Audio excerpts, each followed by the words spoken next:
복음에는 하나님의 의가 나타나서 믿음으로 믿음에 이르게 하나니 기록된 오직 의인은 믿음으로 말미암아 살리라 한가 같으니라. 아멘.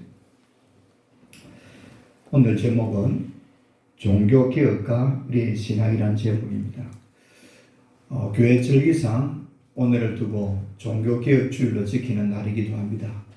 또 마침 공교롭게도 또 우리 동국시절에서 종교개혁지를 탐방을 하고 봤더니 마침 주일이 또 종교개혁 주일이 되어지고 하나님이 꼭 맞춰주신 것 같다, 이런 생각이 들기도 합니다. 오늘 나오는 그림은 바티칸에 있는, 바티칸 시국에 있는 성 베드로 성당이기도 하고 로마 교황청이기도 합니다. 이 바티칸 성당은 처음에는 326년에 시작을 해서 360년경에 만들어졌고, 지금 있는 이 성당은 1506년에 건축을 해서 1626년에 완공된 성당이기도 합니다. 약 120년 동안 지어진 성당인데 정축하고 또 정축해서 현재의 모습을 갖추고 있습니다. 이 안에는 아마 우리가 이름을 들리면 알 수 있는 미켈란젤로, 라파엘로, 수많은 그 화가들, 이런 사람들이 조각을 하고 또 그림을 그리고 만들어 놓은 성당이기도 합니다. 굉장히 화려하고 또 웅장하고 아름다운 성당인 것을 보게 되는데, 그걸 보면서 생각할 수 있는 것은 중세교회가 얼마나 타락했는가, 이 중소교회가 얼마나 하나님을 멀리 떠났는가. 이건 또 증명이기도 하고 네 군데 참 안타까운 모습을 보는 거예요. 우리가 하나님을 섬겨야 될 사람들이 하나님을 떠났던 모습들을 우리에게 보여주는 거예요. 우리는 이 사실을 좀 보고 깨닫고 또 힘을 얻어야 됩니다. 마지막 창문 두 번째에 있는 부분은 아마 지금 교황이 심호하는 장소이다라는 것을 전해드렸습니다. 그래서 제 성당의 규모는 위에 있는 두메의 모습, 저 꼭대기에 있는 둥근 저 두메의 모습이 지름이 42m라는 거예요. 1500년대에 시멘트로 저런 둠을 지었다는 것은 놀라운 일이에요. 현재도 저렇게 지어라 그러면 지을 수는 있는데 철들이 지나고 나서 보자 그러면 어떻게 될지 모른다는 거예요. 현재도 지을 수는 있는데 철년 후에 어떻게 될까 그러면 아무도 장담 못한다는 거예요. 그러면 저 시대 사람들은 천재라는 거예요. 천재들이 만들었다는 거예요. 우리가 생각하는 것 이상의 그 두뇌, 건축 기술들, 또 건축 방법들을 총동원해서 만든 모습이기도 하다라는 겁니다. 저거는 트레비스 분수인데, 로마 시를 만들고 나서 저 당시 로마 시가 시를 만들고 나서 분수를 만든 거예요. 지금 같으면 전기를 끌어다가 만들 수 있다 그렇게 하는데, 전기도 없는 시대에 물을 끌어다가 분수가 매일 나오는 거예요. 정말 건축 기술이 얼마나 뛰어나고 화려한가, 이런 것을 또 우리에게 보여주고 있습니다. 저는 파르테논 신전인데 높이가 5층 높이인데 가서 보면 5층 높이가 보이지 않는 거예요. 그만큼 시각적으로 사람들의 눈을 시각적으로 높은데도 불구하고 높지 않은 그런 모습을 보여주고 있습니다. 저 파르테논 신전도 역시 둠으로 만들었는데, 저는 2000년 전에 만든 신전이 2000년 전에 시멘트로 둠을 만들었는데, 저 하얀 공간은 지금도 뻥 뚫려 있는 거예요. 그래서 비가 오면 쏟아지고 그렇게 하면서 공기를 순환시키고 하는 저 둠의 행상을 가지고 있는데 앞에도 말씀을 드린 것처럼 저 둠을 지금 만들려고 그러면 만들 수 있는데 7년 후에 보자 그러면 현재 건축가들이 고개를 흔든다는 거예요. 그만큼 건축 기술이 2000년 전에도 뛰어났던 것을 보여주고 있습니다. 콜로세움이라고 하는 운동 경기장인데 저 콜로세움은 초대교회 성도들이 굉장히 많이 죽임을 당했던 곳이에요. 초대교회 성도들을 끌어다가 사자의 밥이 되게 하고 검도사의 칼날 앞에 막 피를 흘리면서 죽었던 그 장소가 콜로세움이라고 하는 곳이에요. 그러니까 순교자들, 초대교회 성도들이 신앙을 지키기 위해서 살았던 곳이에요. 초대교회 성도들이 어떤 성도들입니까? 성경을 가지지 않았어요. 그저 듣고 남이 전해주는 거 듣고 들어서 믿음을 가진 거예요. 어떤 믿음입니까? 살겠느냐 죽겠느냐 그 칼 앞에서도 내가 예수를 구주로 고백하며 살겠다는 성도들이 그 순교했던 장소이기도 하다는 거예요. 오늘 우리는 얼마나 성경을 많이 읽고 듣고 그렇게 설교를 듣습니까? 그런데 신앙 앞에 얼마나 무너지는가를 생각해야 됩니다. 저들은 그저 그림 한 장, 사도들이 전해주는 거, 또 초대교회 교부들이 전해주는 성경 말씀 한 구절을 읽고 듣고 내가 예수를 구주로 고백했으며 그 구주를 믿는 그것 하나 때문에 사자의 밥이 되어도 내가 절대 신앙을 버리지 않겠다는 거예요. 우리는 수없이 많은 설교를 듣고 성경을 읽으면서도 불구하고 기분 나쁘면 교회를 뜬다는 거예요. 얼마나 어리석은지 몰라요. 정말 어리석은 거예요.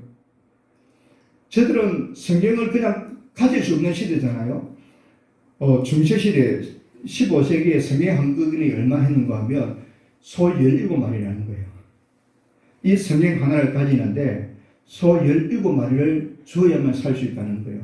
그러면 서민들은 성경을 읽는다는 것, 가진다는 것은 아예 불가능하다는 거예요. 그저 전해주는 말씀을 듣고 그 말씀 한마디를 듣고 내가 예수 때문에 죽겠다는 거예요. 그래서 콜로세움 안에서 밑에는 그 지하가 돼서 저기에서는 뭐 사자가 나오기도 하고 또 운동선수들이 나와서 검도사들이 나와서 싸우는 장소입니다. 저 위에는 원래는 다 덮여 있는 거예요. 지금은 무너지지만 형태만 가지고 있지만 저곳에 초대교회 성도들이 피를 흘리고 수많은 사람이 죽임을 당했던 곳이 콜로세움이라는 참 한번 여러분 생각해 보세요. 설교를 많이 듣는 것도 아니고 뭐 새벽에 나와 기도하는 것도 아니고 또 성경을 가지는 것도 아니에요. 그저 전해주는 그 말씀을 듣고 내가 예수님 때문에 살겠다는 몸부림쳤던 그 초대교회 성도들의 그 눈물 기도를 통해서 오늘 우리가 신앙을 했다는 걸 생각하며 참 말할 수 없는 감동이 나는 거예요. 지금 로마에 있는 성계단 교회라는 곳인데 마틴 루터가 오늘 이 본문의 말씀 의인은 믿음으로 살리라는 말씀을 세 번째 깨달았던 장소예요. 이 마틴 루터가 돌계단을 무릎으로 올라가면서 기도하는 거예요. 중세교회는 선행을 통해서 구원받는다 생각을 했어요. 그래서 뭔가 고행을 통해야 된다 생각을 하고 저 계단에서 무릎을 꿇고 올라가면서 기도하는데 이 루터가 저 계단을 중간쯤 올라가다가 이 로마서 1장 17절의 말씀을 깨닫고는 뛰쳐나오는 거예요. 고행으로 되는 것이 아니라는 거예요. 하나님의 의를 받는 것은, 의인이 되는 것은 예수를 믿음으로 되는 것이지 고행으로, 선행으로 되는 것이 아니라 사실을 깨닫는 장소예요. 지금도 많은 성도들이 저곳에 가서 무릎을 꿇고 보이죠? 무릎을 꿇고 기도하는 거예요. 그럼 한번 무릎을 꿇었으면 마지막 완주할 때까지 끊임없이 올라가야 된다는 것인데 우리 가던 그룹 중에서 아무도 가지 않았습니다.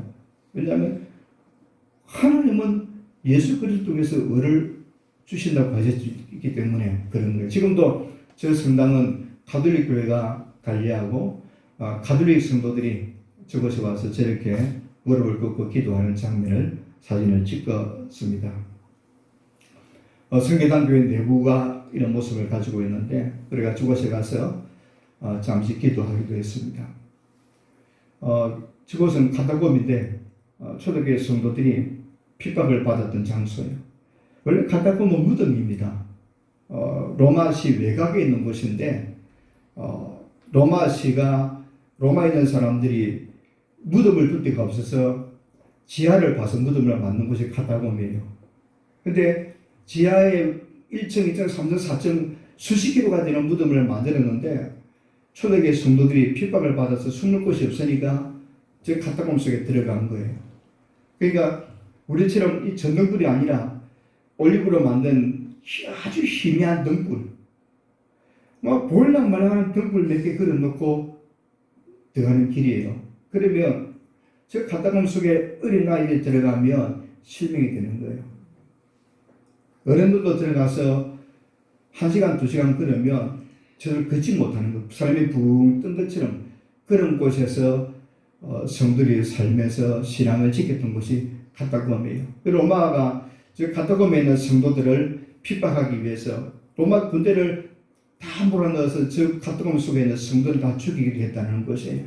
그때 로마 군대가 들어왔는데 얼마나 넓고 좁고 깊은지 다 찾지를 못하고 그렇게 해서 성도들이 살아남았던 그 장소가 카타콤입니다. 안에는 사진을 찍을 수가 없어서 외부의 모습만 카타콤을 찍게 됐습니다.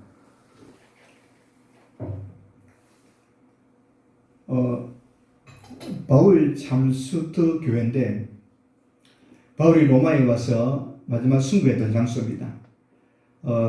바울이 로마 황제로부터 사형 선고를 받고 저곳에 와서 목뱀을 당했는데 목을 쳤을 때 목이 떨어지니까 통통 세 번 튀었다는 겁니다. 근데 전설에 의하면 그 세 번 튀은 장소에 우물이 샘솟았다라고 하는 그런 이야기가 전해지기도 합니다. 그 장소에 교회를 세웠는데 입구가 저런 모습을 가지고 있고요. 우리가 저 그곳에 가서 수요 예배를 드렸습니다. 감동적인 예배였습니다. 믿음의 사도인 바울이 순교한 장소. 저곳은 피렌체에 있는 산타크루즈 성당이라고 하는 곳입니다. 굉장히 밤에 야간에 찍은 모습인데 낮에도 화려하지만 야간은 더 화려한 그런 장소입니다. 저 중세교회의 한 모습인데 저런 모습들을 보면서 중세시대가 얼마나 그 귀족들이 제일 먼저 하는 일은 성당을 짓는 일이에요. 귀족들이 또 귀족이 되거나 또 대공이 되거나 이러면 가장 먼저 앞다투서 하는 일들이 성당을 지어서 하는 그런 일들이 있음을 보게 되었습니다.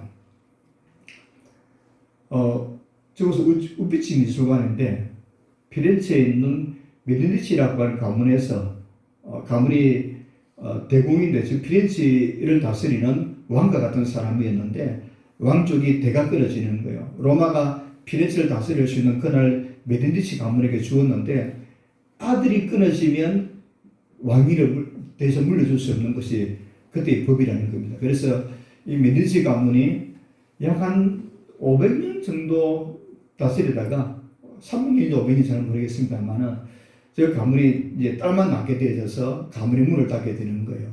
그때 큰 딸이 저 피렌체에 있는 모든 자기들 가문에서 끌어모았던 미술품들, 조각품들 이런 것들을 우비치라고 하는 저곳에다가 미술 작품들 그런 걸 다 모아놓은 거예요. 그래서 넘겨주면서 하는 조건이 하나 있는 거예요. 이 피렌체가 이 우비치에 있는 이 미술품을 피렌체 밖으로 내버리지 않은 조건으로 모든 미술품들을 주는데 저기에는 미술가들이 늘 가고 싶은 그런 곳이에요. 미켈란젤로, 라파엘로 이런 세계적인 유명한 작가들이 작품 진품이 99%가 진품이라는 하나를 빼고는 다 진품이라는 거예요. 그럼 돈으로 환산하면 돈으로 환산할 수 없는 금액인 거예요. 그 금액을 우비치 미술관에 전시를 하면서 많은 사람들이 보게 하는데 입구의 모습인데 안에 있는 그림들은 뭐 워낙 많아서 다 사진을 찍기는 했지만 그냥 외부만 보여드립니다. 또 피렌체에 있는 두오모 대성당이라는 곳이에요. 두오모는 하느님의 집이라는 뜻을 가지고 있는데 그래서 두오모 성당이라는 곳이 굉장히 많이 있습니다. 피렌체도 있고 밀라노에도 있고 뭐 여러 곳이 있는데 저 높이가 120m가 되는가 탑이 어마어마한 그런 모습을 가지고 있는 곳이기도 합니다. 저 끝에 보면 둠이 보이죠.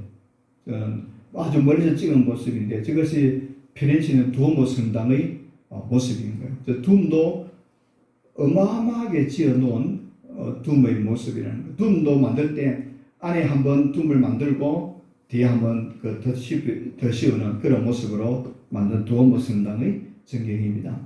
기족이 되어지며 앞다투어서 저는 성당을 짓는 일에 힘썼다라고 지내오고 있습니다. 여러분 저 광장을 한번 보십시오. 베니스 산마르코 광장인데 중세시대에 만들어 놓은 저 건물들 어마어마하잖아요. 뭐 현대 건물도 뛰어나지만 중세시대에 베니스라고 하는 저 지역은 뻘바닥이에요. 뻘이에요. 그냥 뻘 위에 도시를 형성하는데 건물을 짓기 위해서는 뭐 지금은 뭐 세로 파이프로 박습니다만은 파이를 박습니다. 짓때는 나무를 박는 나무를 기둥을 박아서 뻘이 움직이지 않을 정도로 건물이 움직이지 않을 정도로 깊이 나무를 박아서 도시를 만든 거예요. 그 위에 건물을 지었는데 지금은 저 건물들이 바로 서 있는 것이 아니라 전부 다 넘어가는 거예요. 그냥 뿔바닥이다 보니까 지금은 밑에 있는 나무들도 썩고 또 그래서 그 도시가 한쪽으로 기울어져 가는 거예요. 그래서 건물과 건물 사이에는 막 큰 그 H빔을 가져다가 붙여 넣는 거예요. 그래야만 건물이 넘어지지 않기 때문에. 저기는 수로가 도로가 되는 거예요. 건물과 건물 사이에는 수로가 있어서 조그만 배를 가지고 운행하는 것이 저 베니스 산마르코 광장인데 왜 산마르코 광장인가 하면 그 앞에 산마르코 성당이 있어요. 마르코는 마가를 이야기합니다. 베니스 사람들이 마가의 유해를 가져다가 묻어두었고 마가의 시신을 그곳에 보관했다라고 해서 마르코를 또 아주 존경하는 그런 도시고 그래서 마르코 성당이 있어서 산 마르코 광장이다 이렇게 불려지는 곳입니다. 이거는 밀라노에 있는 두오모 대성당입니다. 고딕으로 만든 성당인데 가서 보면 굉장히 웅장하고 화려하고 어떻게 저런 건물을 지었을까 중세시대에 지금부터 한 1500년대 지은 건물들이기 때문에 뭐 레미콘이 있는 것도 아니고 대리석을 깎아서 만든 건물이라는 거예요. 우리가 이제 스위스를 오면 제네바에 가면 종교개혁 기념비가 있는데 지금 칼빈도 있고 존 낙스도 있고 뭐 저빙글리도 있고 그렇습니다. 저는 앞에 있는 전면에 있는 기념비가 있고 그 옆에는 많은 그 종교개혁자들의 이렇게 광장을 만들어 놓고 종교개혁자들을 칼빈 중심으로 했던 종교개혁자들을 저렇게 동상을 만들어서 세워 놓고 있습니다. 저 앞부분에 보면 저빙글리의 기념비도 있고 루터의 기념비가 있는데 스위스는 칼빈이 종교개혁을 주도를 했기 때문에 칼빈을 굉장히 높이고 있고 저빙글리나 루터는 그냥 돌비석 위에 이름 하나만 저빙글리 루터 이렇게 써놓고 있습니다. 스위스에는 이렇게 칼빈 중심으로 해서 기념비를 세워놓고 있습니다. 저것은 칼빈이 성경을 가르쳤던 장소라는 칼빈 학당이라고 불려지는 곳이에요. 그래서 칼빈이 제네바에서 종교개혁을 하면서 스위스 지역에 복음적이고 신앙적인 것을 가르쳤는데, 저 스위스에도 가면 가톨릭 신자가 약 40%, 기독교 개신교 신자가 한 25% 되는 그런 곳인데, 스위스는 칼빈이 주로 가르치던 도시는 개신교가 많고, 그렇지 않으면 그 성당들이 많은, 천주교 신자들이 많은 그런 지역이다라고 전해집니다. 왜냐하면 로마 지역은 지금도 가톨릭 신자들이 대부분이고, 스위스도 영향을 받아서 그런 곳이기도 하다라는 겁니다. 저곳은 칼빈이 목회를 했던 교회입니다. 계단을 올라가면 저 계단 끝에 서서 칼빈이 설교했던 강단이라고 알려져 있습니다. 위에는 그냥 강단을 덮는 그냥 그런 곳이고, 칼빈이 설교했던 그런 강단을 저렇게 만들어 놓고 있고요.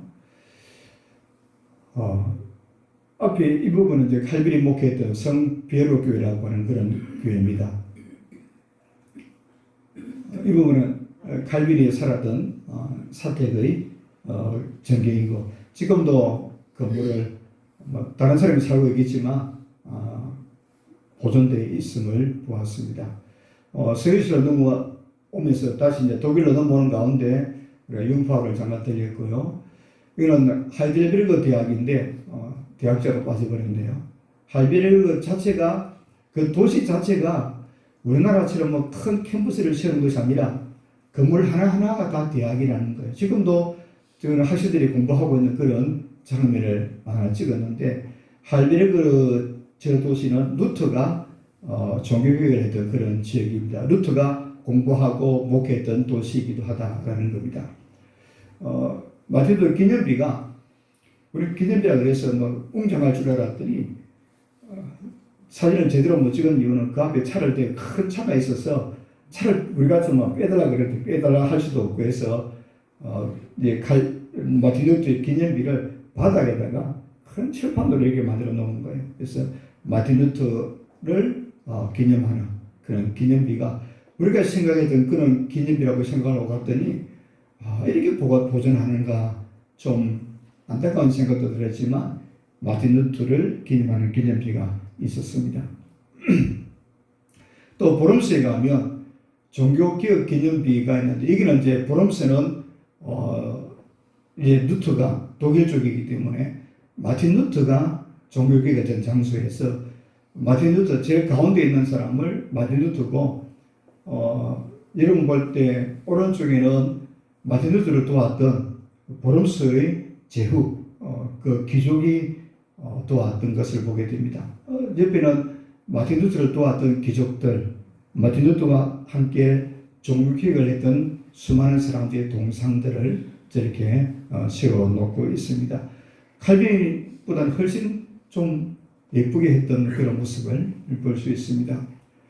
저 신발 두 개는 루터가 이제 보름스 제국회의에서 루터가 그 종교개혁 95개 조항을 만들어 놓고, 그것을 이제 로마 가톨릭 교황과 회의를 하면서 마틴 루터를 불러놓고 네 주장을 취할 것이냐, 또 네가 만든 책들을 불태울 것인가, 두 가지를 물었습니다.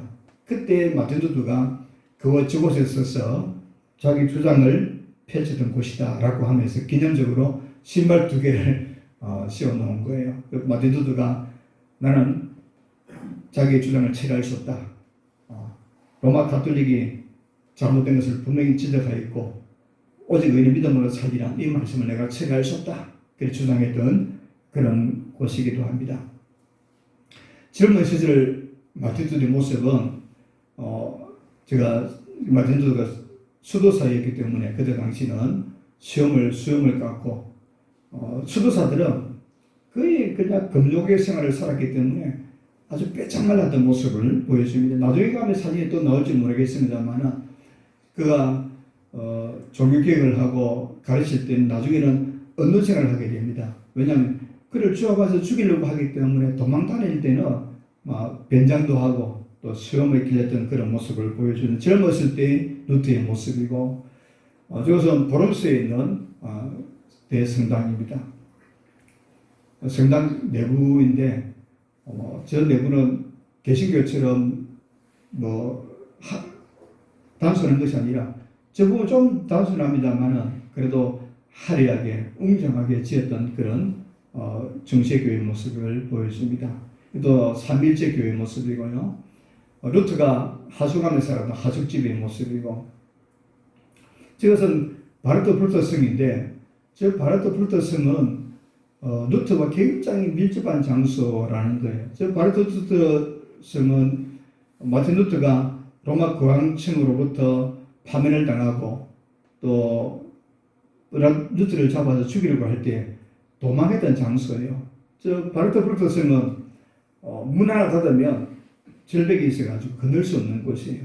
그런 장소를 만들었는데 저 바르트 브루터 성의 성주가 루트를 보호해주고 지켜주게 됩니다. 루트가 독일어 성경을 저 바르트 브루터 성에서 번역을 하게 되었습니다. 그래서 이 라틴어로 이제 독일어로 나열된 성경을 독일어로 번역을 하면서 일반 사람들도 평신도들도 성경을 읽도록 만드는 거예요. 그래서 저 바르트 브루터 성은 굉장히 중요한 곳이기도 하고, 저 바르트 브루터 성은 독일 국기를 만드는, 독일 국기가 탄생하게 되는 그런 귀중한 장소이기도 하고, 독일의 역사에 있어서는 굉장히 중요한 역사적인 장소로 알려져 있습니다. 저 건물 안에 있는 한 방에서 루트가 독일어로 성경을 번역했던 장소이기도 합니다. 저 책상과 의자는 루트가 독일어로 성경을 번역했던 의자와 책상을 지금도 그대로 보존하고 있음을 보게 됩니다. 이 부분은 루트와 또 그의 아내 카타리나의 사진이기도 합니다. 또 루트의 생가가 지금도 있고요. 저 철문은 루트가 95조 반박문을 붙이는 장소입니다. 물론 지금은 다른 건물들이 없고 저 큰 문만 하나 있어요. 전체 문만 있어서 그냥 장소적으로 기념이 될 만한 곳이기도 하고요. 이곳은 루터가 독일어로 최초로 설교한 교회의 모습이기도 합니다. 비테베르그 대학 장소인데 지금은 대학 건물이 없고 입구만 딱 보존되어 있는 곳이기도 합니다.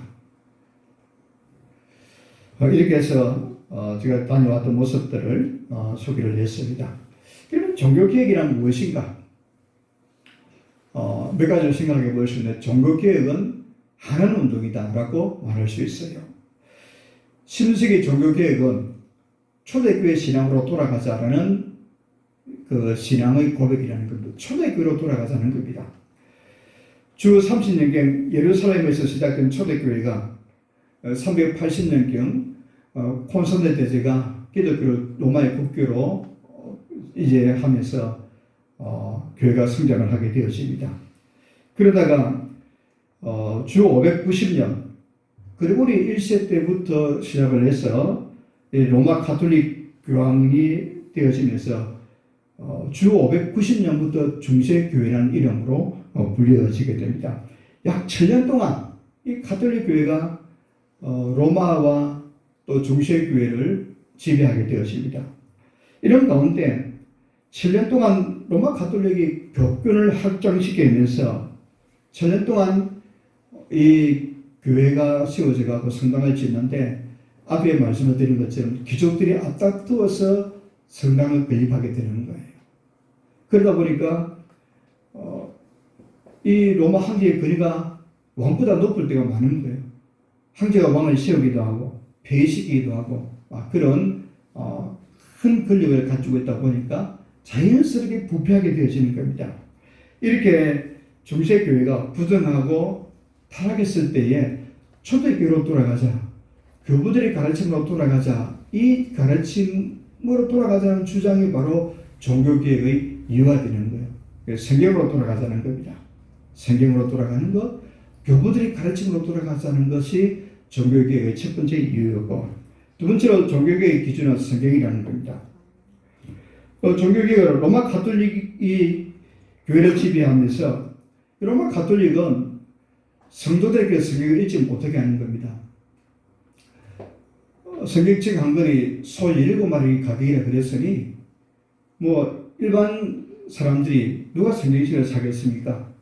그러다 보니까 이 로마 교황청에서 이 사제들이 성경을 가르치는데 자기들 편리한 방법으로 가르치는, 성경대로 가르치는 것이 아니라 그들은 전통이나 또 교황의 결정 사항들이 더 중요하게 가르치는 겁니다. 그러다 보니까 성경을 알지 못하는 가운데 교황들의 가르침이나 또 그런 거리 앞에 굴복할 수밖에 없는 겁니다. 그 종교개혁은 마틴 루터가 종교개혁을 할 때도 역시 마찬가지입니다. 마틴 루터는 농부의 아들이거든요. 그러다가 아버지는 마틴 루터에게 법학을 공부하려고 하이델베르 대학에 법학을 하도록 보냈는데 법학 공부를 치우고 집으로 돌아와서 수도사가 되어지면서 수도사가 되어졌을 때도 성경을 읽지 못하는 거예요. 성경 읽도록 하지 않는 거예요. 그리고 그 당시에 성경 다 라틴어로 된 성경이에요. 라틴어로 된 성경은 라틴어를 공부하지 않으면 굉장히 어려운 글이기 때문에 일반 성도들이 라틴어를 읽고 배운다는 것은 쉽지 않은 거예요. 대부분 귀족들의 집안에서 주객이 나오고 항제가 나오고 수도사가 나오는 겁니다. 그러니까 수도사가 되었다 그러면 귀족 집안이다 생각할 수 있을 정도로 로마 교황청에서 있다 그러면 귀족 집안의 자녀들이 추기경이 되고 교황이 되는, 그래서 집안이 빵빵해야 되는 거예요. 재산을 가지고, 어마어마한 재산을 가지고 후원해야만 추기경이 되어질 수 있고 교황이 되어질 수 있고, 중세시대는 교황이 나왔다 그러면 그 집안은 귀족 중의 귀족이라는 거예요. 그렇게 경쟁적으로 교권적이고 또 재정을 투자해야만 되는 그런 시대였음을 보여줍니다. 그래서 종교개혁 기조를 성경으로 돌아가자는 겁니다. 마틴 루터도 그의 스승이, 마틴 루터가 고민하니까 성경 일도하는 겁니다.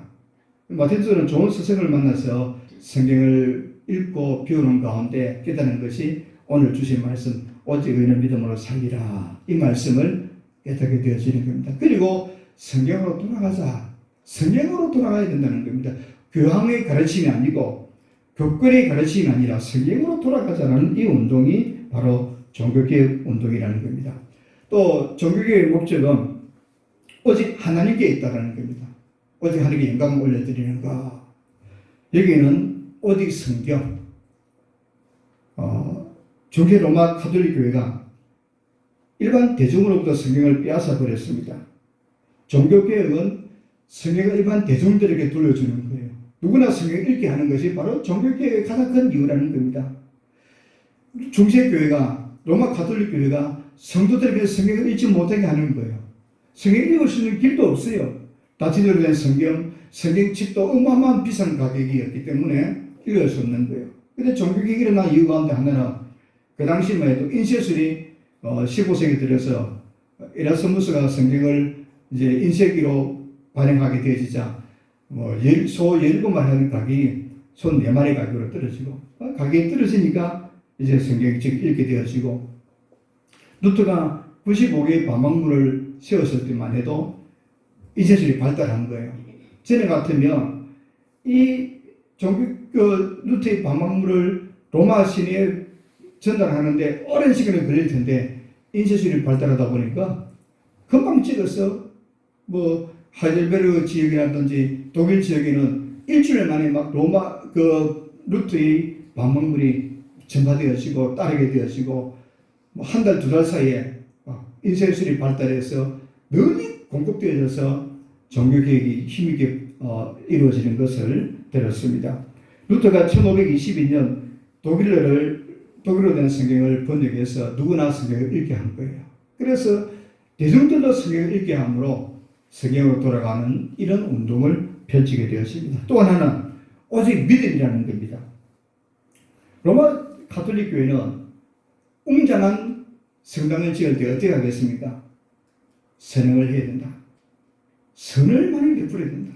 공덕을 쌓아야 된다. 이런 주장이었어요. 그래서 귀족이나 일반 대중들이 헌금하는 거예요. 돈을 갖다 바치는 거예요. 그래야 천국 가는 줄 알고, 일반 대중들이, 귀족들이 어마어마한 돈을 갖다 드림으로 인해서 경쟁적으로 돈을 갖다 받을 수 있는 이 일, 공덕을 쌓아야 된다. 그래서 면제부를 팔고 또 고해 성사를 하게 하고 그렇게 해서 교회 또 중세교회가 공덕사사 선을 베푸는 이런 일들을 주장할 때에 종교개혁은 오직 믿음으로 얻게 된다는 이것을 주장하게 되는 거예요. 오직 믿음으로 구원을 받습니다. 이 말씀을 우리에게 전해줍니다. 또 하나는 하나님 은혜를 강조하는 겁니다. 중세교회는 선행을 베풀어야 되고 공덕을 쌓아야 되고 이런 주장을 함으로 인해서 미신적인 신앙을 강조한 거예요. 그래서 마리아를 숭배하게 되고 성물을 숭배하게 되고 뭐 성상을 숭배하게 되는 미신적인 신앙을 갖게 하는 거예요. 그런데 종교개혁은 오직 은혜로 살아간다는 거예요. 그래서 오직 은혜를 이야기하는 겁니다. 그리고 또 하나는 오직 예수님이라는 겁니다. 개혁가들의 그 구원은 교회 전통이나 교권에 있는 것이 아니라 오직 하나님 은혜로 구원받고 오직 예수 그리스도로 말미암아 구원받는다는 이 주장을 펼치게 됩니다. 그래서 오직 예수라는 겁니다. 뿐만 아니라 오직 하나님의 영광. 종교개혁의 궁극적인 목적은 오직 하나님의 영광이란 이 목적을 위해서 그들이 종교개혁을 하게 되었습니다. 그러면 종교개혁을 하게 되는 직접적인 원인은 무엇인가 하면 무지와 미신적인 신앙을 떨어버리기 위해서 종교개혁을 하게 되는 이유가 되었습니다.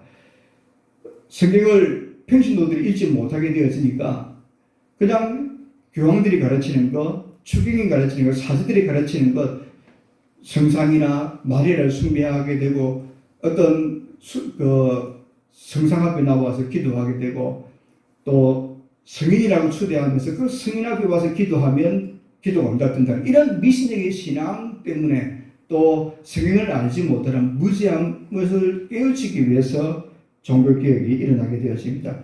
성경에 대한 영적 무지 이런 것들을 탈피하기 위해서 종교개혁의 원인이 되어지고 또 하나는 성지자들의 부패와 타락, 어마어마한 권력을 가지고 있는 로마 교황청, 국권을 가지고 있는 추기경들, 각 지역에 있는 성당의 있는 추기경이나 성직자들, 사제들 이들이 어마어마한 권력을 가지고 있다 보니까 타락하는 거예요. 어마어마하게 타락하게 됩니다. 이 타락이 종교개혁을 하게 되는 원인이 되어지고 또 하나는 결정적인 것은 면죄부를 판매하는 거예요. 면죄부를 사면 죄가 사해진다는 거예요. 죽은 사람도 면죄부를 사면 천국 간다는 거예요. 이런 얼토당토 하는 이야기를 전하는 것을 듣고 누트나 저뱅걸리나 존 낙스나 또 야누스나 칼빈 이런 사람들이 이건 아니다. 면죄부를 통해서 어떻게 죄가 사해지게 되는가. 그러면 반발하면서 오늘 주신 말씀처럼 오직 의인은 믿음으로 살리라. 이런 말씀을 우리에게 전해주고 있습니다. 그러면 종교개혁에 미친 영향이 세 가지가 있는데 중세교회가 가지고 있던 비성경적인 것을 제거하고 하나님의 섭리를 통해서 성경적인 가르침, 예배와 교회 정치를 회복하게 되는 초대교회의 모습으로 돌아가게 되는 겁니다.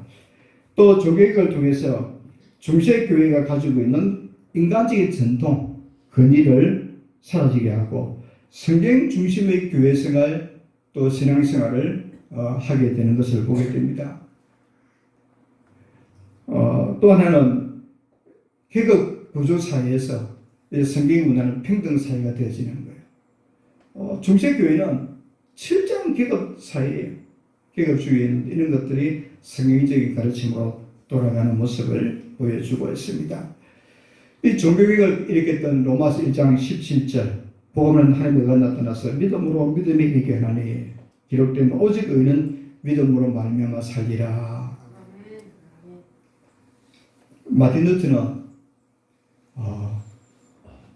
이 말씀을 세 번 깨닫게 되어지는데 한 번은 비텐버그에서 이 마틴 루터가 하나님의 신발이라는 두름에 사로잡혀 있을 때 내가 어떻게 하면 구원받을까? 내가 어떻게 하면 천국 갈 수 있을까? 이런 염려와 두려움 가운데 있을 때 성경 말씀을 읽다가 깨달은 것이 오직 의인은 믿음으로 살리라. 그래서 회복하게 되었습니다.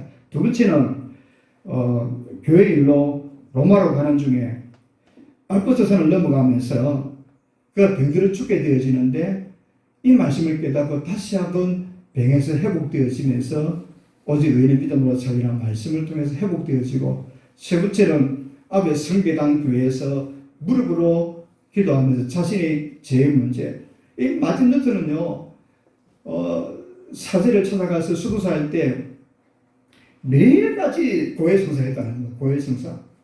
내가 이런 죄를 지었는데 용서해달라고. 그러니까 마틴 루터를 담당하고 있는 사제가 얼마나 귀찮겠어요. 막 사사각까지 와서 고해성사를 하니까 지치고 지치는 거예요.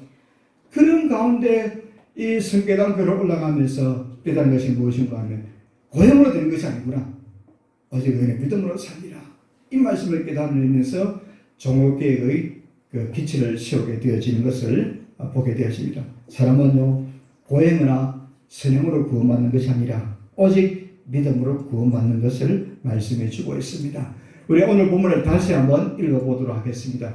복음에는 하나님의 의가 나타나서 믿음으로 믿음에 이르게 하나니 기록된 바 오직 의인은 믿음으로 말미암아 살리라 한가 같으니라. 아멘. 오직 우리의 믿음은 세 가지입니다. 오직 믿음, 오직 하나님의 영광, 오직 예수님. 이 믿음으로 살아가야 됩니다. 오직 믿음으로 구원받습니다. 선행으로 구원받는 것이 아니고 고행으로 구원받는 것이 아닙니다. 우리의 삶의 목적은 오직 하나님의 영광이고 오직 예수님만 붙들고 살아가야 됩니다. 이 믿음으로 살아감으로 늘 승리하는 저와 여러분 되기를 주님의 이름으로 축복합니다.